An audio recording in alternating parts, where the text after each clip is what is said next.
It's so hard to say goodbye to. I can't believe that it's the end of an era. Kind of reminds me like leaving a job.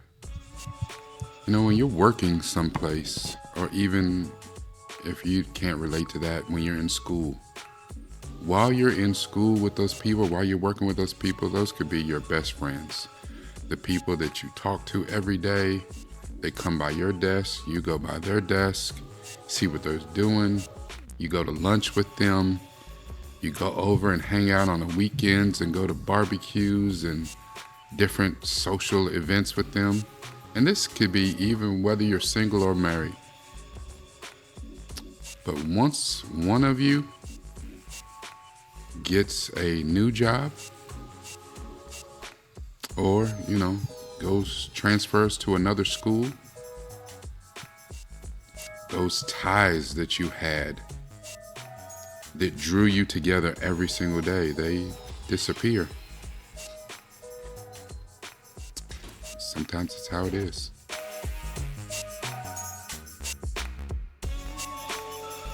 Hello, Governor. This is Rakai Steed, Noob from the Ville, jumping right into episode 18, season 4, Doctor Who, End of Time, part 2. And I call this End of an Era. You know, it's really hard to think about this era of being a new Whovian coming to an end. But all good things must come to an end. And what I'm referring to, and I know this is not your first video with me, it is the end of season 4. We are finally at the end of the Christmas specials. We are at the end of the David Tennant 10th Doctor era. We are at the end of showrunner Russell T Davies era. And it's bittersweet. Now, seeing as though Centella and I started our Doctor Who journey with Chuti and the Christmas special that was the church at Ruby Road, we know that Russell T Davies has made a triumphant return, or, embattled return, if you will. But to see this from Christopher Eccleston's The Ninth Doctor to 3 seasons with David Tennant has been fantastic. It really has. And he has ramped up the action and tension, but still giving it a childlike fantasy feel through certain parts of it, while making it very attainable and relatable for adults and even classic Who fans, I feel. So at the end of part 1 of End of Time, we saw the Master basically go into the Matrix and turn everyone into a version of himself. And this means everyone on Earth. So now, and you remember this is 2009, 2010, somewhere in there. So Barack Obama, President of the United States, became the Master, and the head of unit became the Master, and the head of all of the countries, every person in the world was a version of the Master. His intent was to turn the Earth into a weapon world, but not only that, to hurt the Doctor, because the humans seem to be his favorites. The Doctor and Wilfred are captured by the Master. The Donna ends up calling her grandfather's phone. And the interesting thing is the Master's like, who's calling you? I'm everyone. So if I'm not calling you, who's calling you? Turns out it was Donna. She's freaking out. She's starting to remember. Her head is getting hot. And now we are worried, oh my God, is she about to die? She's remembering. She can't remember. The Master sicks his people on her. There's a whole bunch of people in the little alley she's in behind her house. And as they start to surround Donna, something happens, like this golden wave goes out from her head, this energy, and knocks all the little master people out. And Donna passes out. Now, at first we think she's dead, but the doctor says, "You think I wouldn't let my best friend have a defense mechanism?" And then he tells Wilfred that she just passed out. She sleeps. She's good. So I don't know if she actually remembers she's gonna die, or that was just, part of the story. Either way, Donna's good. The doctor tells Donna for him to be everyone on the earth, he still doesn't get it. And one of the security guards is actually the tall cactus dude who they're distant cousins from my little red dude, Banacapalata. I think that's how you say his name. I like it, little dude, little baby Darth Maul. But he takes off his helmet, he knocks out the master, he frees Wilfred. He doesn't have time to free the doctor, but he takes his chair. And as they're trying to get away, they get surrounded, but they make it back to the other little cactus scientist woman that was with him. And she hits, teleport on her watch. And they're teleported to their ship that's in orbit. However, that does not help. That does not help because, as the master said, he's in control of everything. So they start targeting missiles towards the ship. And the doctor takes out the sonic screwdriver and knocks out everything and makes it where everything cuts off and they're dead in the water or dead in space.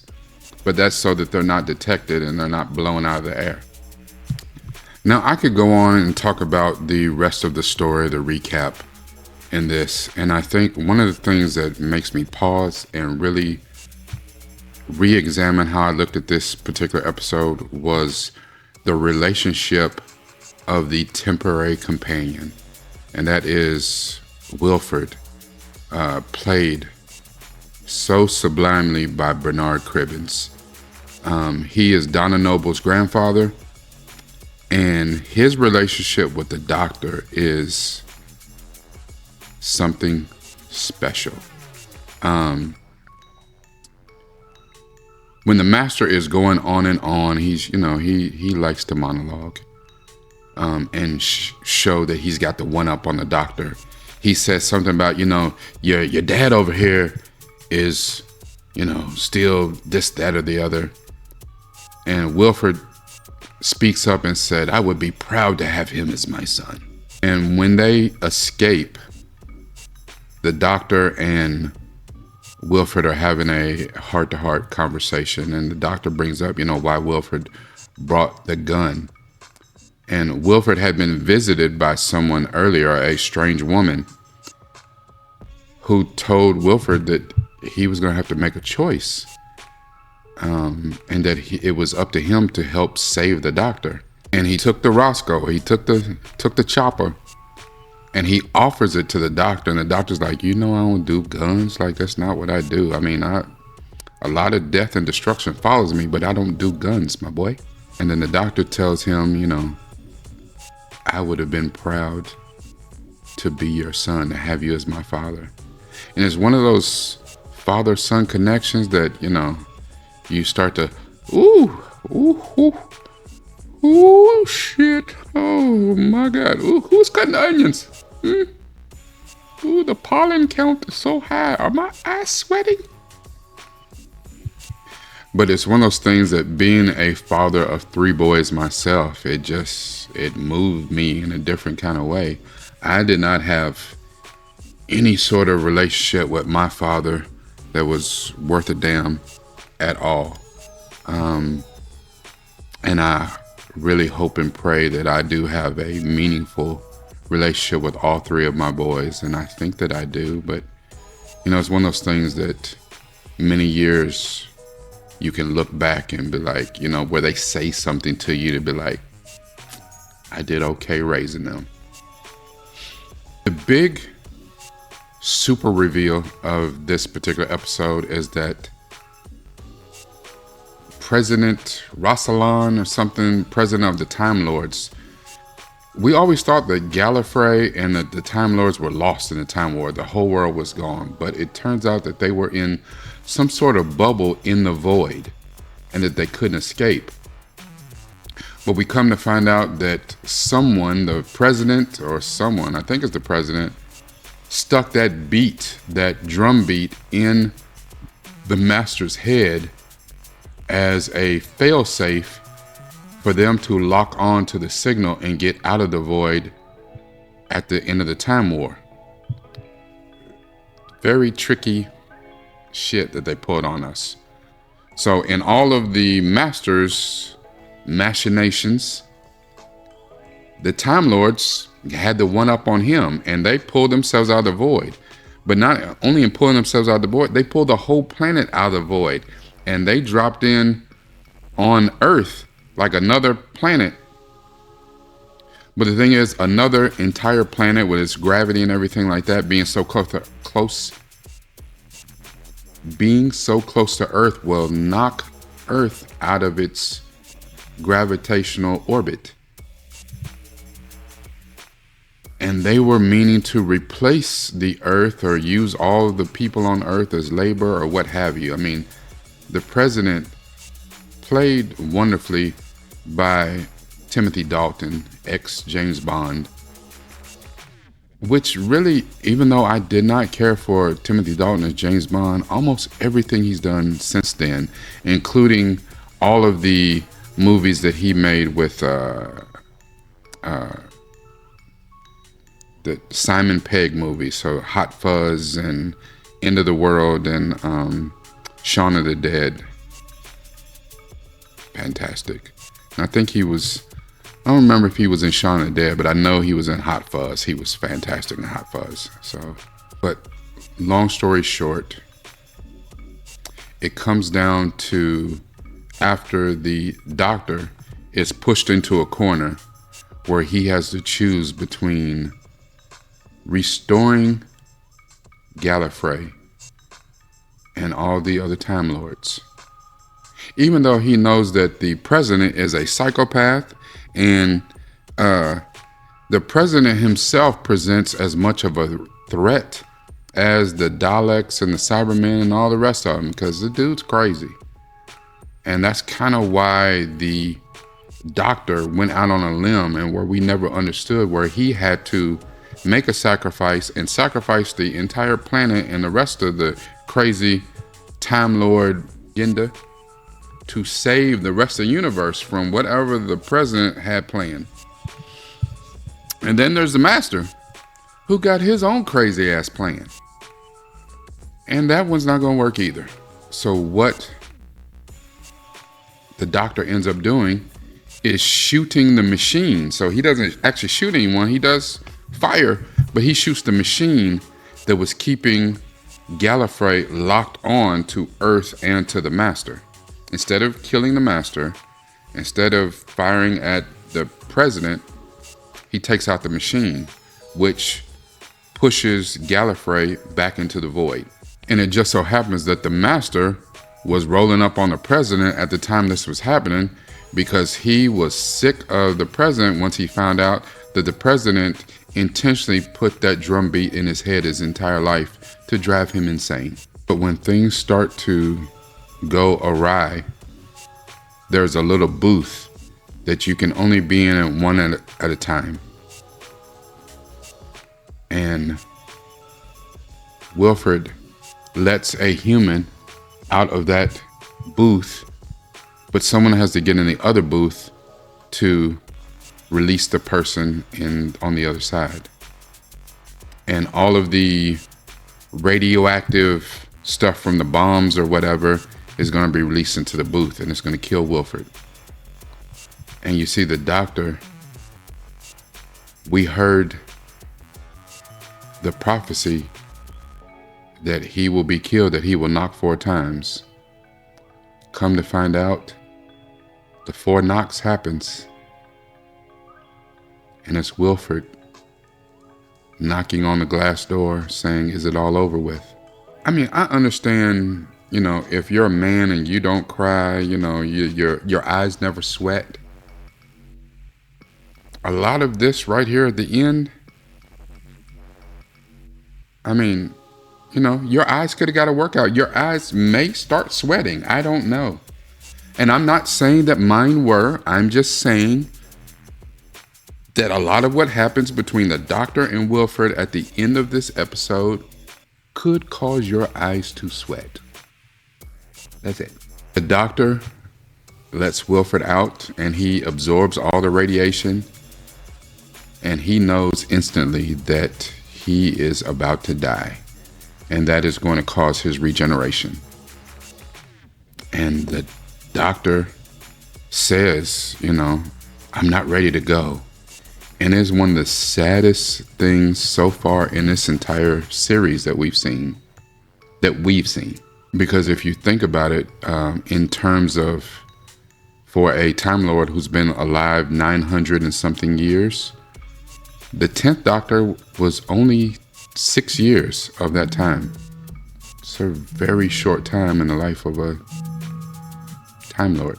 One of the nice things that they do for this end of an era is that the Doctor visits all of his former companions. He visits a young Rose and her mother before she actually meets him to see her one last time. He visits Martha, who somehow she's got married to the new updated version of Mickey. Yay, Mickey.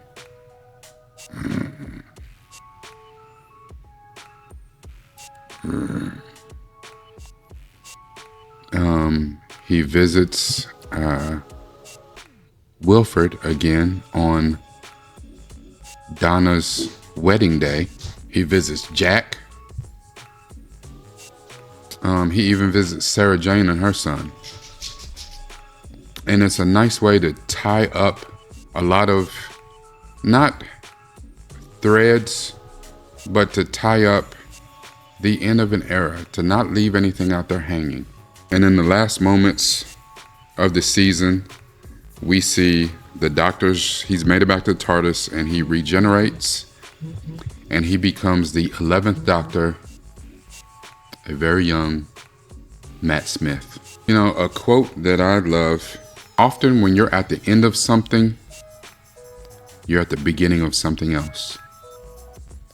And we are going to start a whole new era on our Whovian journey. And I'm here for it. I'm ready for it. A lot of times in life, we are not able to process the end of an era. We don't want to process the end of an era. I don't know who this author was, but an unknown author for this quote that I absolutely love is that goodbyes make you think. They make you realize what you've had, what you lost, and what you took for granted. And as you look back over your life, you should be able to see all three of those things. What you've had, or what you currently have, the things that you've lost, and those things that you've taken for granted. I've said it before, and it's a cliche saying, but every good thing must come to an end. But as I said a few minutes ago, just because you're at the end of something, you shouldn't take it as heartbreak or even a bad thing, because you could be at the beginning of something new, something beautiful, something wonderful. In life, that's exactly how you should take it. For Doctor Who, that still remains to be seen. I've heard good things. I know that Stephen Moffat is a wonderful writer. How he will be as a showrunner remains to be seen.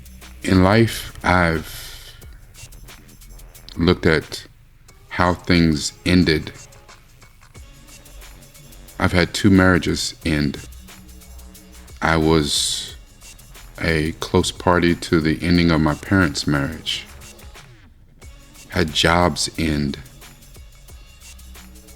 Athletic career ended. My time in the military ended. A lot of things I've had that have been the end of an era. And some of it has been A-okay, exactly what I wanted. And I was looking forward to the new. And some of it was very hard to deal with and sent me into depression and other things that I still require therapy to get through. But I really absolutely do that. The one thing that you should apply to your life is that something new can happen for you. When one door closes, it's often thought that another door opens, and sometimes it's not. It's not what you think. It's not what you even wanted. But you have to look for the opportunities. It might not be the door, or it might not be the front door. It might be the back door, side door, window. Look for the opportunities. This has been a fantastic season, and it's the fantastic end of an era. And I'm looking forward to what comes next. This is recast, Nuke from the Ville. Like, comment, share. We are on a quest for 1,000 subscribers. So please subscribe if you haven't done so already. Share with people, get them to subscribe. I need viewing hours. Turn on one of the playlists. Let this play in the background. You might hear something that might benefit you. Or you might hear something that makes you want to leave me a comment and cuss me out. I don't know. But it has been wonderful sharing this time with you, my Whovians. And Centel and I will soon do a live stream on this. So make sure, if you have not subscribed to the Discord yet, make sure you get in that. You gotta use this. But you gotta use this just as much.